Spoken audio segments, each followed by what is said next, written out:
La presencia de esta magnífica obra de Georges de Latour, ciego tocando la zanfonía en el Museo de Mahón, responde a una iniciativa del Museo del Prado con motivo de su bicentenario.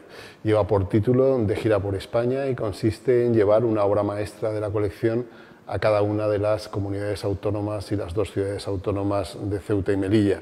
Y hemos elegido esta obra porque la idea a través de este proyecto era que todas las escuelas del Museo del Prado estuvieran representadas. A otras ciudades hemos llevado pinturas españolas o flamencas o italianas. En este caso pues se trata de una pintura francesa. El Museo del Prado tiene una colección relativamente pequeña de pintura francesa, pero de una calidad altísima, y dentro de ella pues uno de nuestros motivos de mayor orgullo pues son nuestras dos obras de Georges de Latour.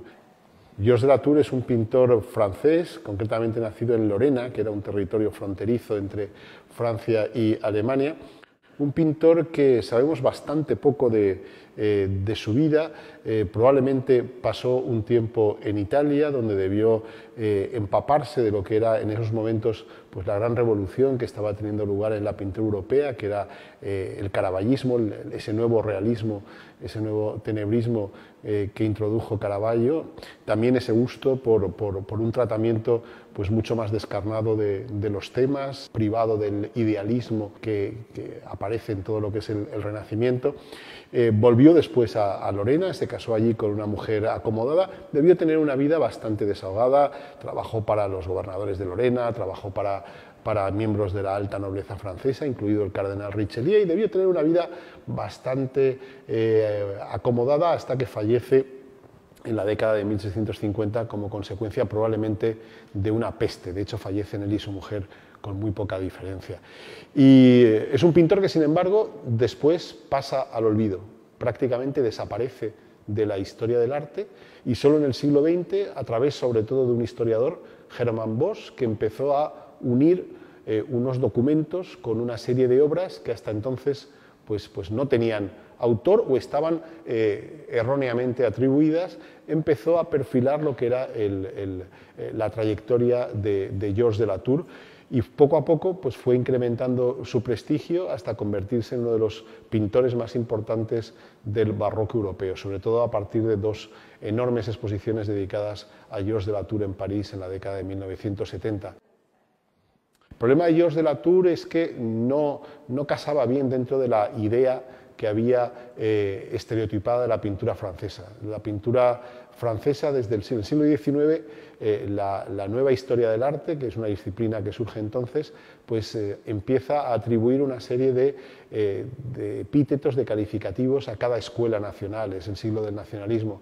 La francesa era la pintura clasicista por excelencia, todo el mundo tenía en mente a Poussin, a Claudio de Lorena, y un pintor realista como era Georges de Latour pues escapaba a estas características, hasta tal punto que su obra estaba atribuida a pintores españoles. Los españoles eran los pintores realistas por excelencia, y casi toda la producción de Georges de Latour pues se atribuyó sobre todo a Zurbarán, ¿no?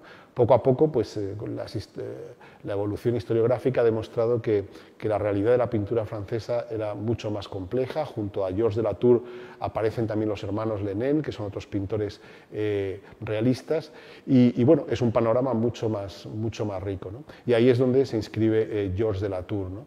Georges de Latour, que en esta obra pues, muestra a un personaje de perfil tocando un instrumento curioso, la zanfonía, un instrumento de cuerda. Es un personaje que por su mirada distante probablemente sea un ciego, y probablemente pues, sea un músico callejero, ¿no? Alguien que va pues, de pueblo en pueblo cantando, probablemente acompañado por un perro, tocando este instrumento y ganándose la vida pues, un poco con las limosnas, los donativos que le da la gente. Probablemente no siempre fue músico. Cuando uno se fija en sus manos, son unas manos de alguien que ha trabajado con ellas, ¿no? Con alguien, no es la mano fina, delicada que asociamos normalmente con un músico, ¿no? Y probablemente pues, nos indique que en otra vida, cuando tenía vista, pues se dedicaba a actividades, pues, como digo, más manuales, ¿no? En estos momentos no, en estos momentos este viejo, pues como digo, es un músico. Y es curioso cómo el primer diccionario que hay de la lengua castellana, que es el tesoro de la lengua castellana de Sebastián de Covarrubias, que se publica en el año 1611, cuando tiene una entrada dedicada a este instrumento, a la zanfonía, y dice que es instrumento de pobres franceses, es decir, es un instrumento muy asociado a estos pobres que iban viajando músicos y sobre todo muy identificado con la nación francesa, ¿no? El cuadro es un cuadro, como digo, extraordinario, como toda la obra de Georges de Latour va a lo esencial, hay poco margen para lo que son los accesorios, para que son los elementos anecdóticos, aunque eso no quita que haya fragmentos de una extraordinaria delicadeza, ¿no? Como esa cinta amarilla, ¿no? Que sirve para cerrar el instrumento. Aunque resulta muy difícil fechar las obras de Georges de Latour, puesto que solamente hay 2 firmadas y con fecha, lo cual hace que sea bastante difícil. Y bueno, el tema de esta gente humilde, de estos músicos callejeros, pues es un tema recurrente dentro de la producción de Georges de Latour, aunque probablemente ninguno tan bello como este, que la historiografía tiende a considerarlo como una obra de su último periodo.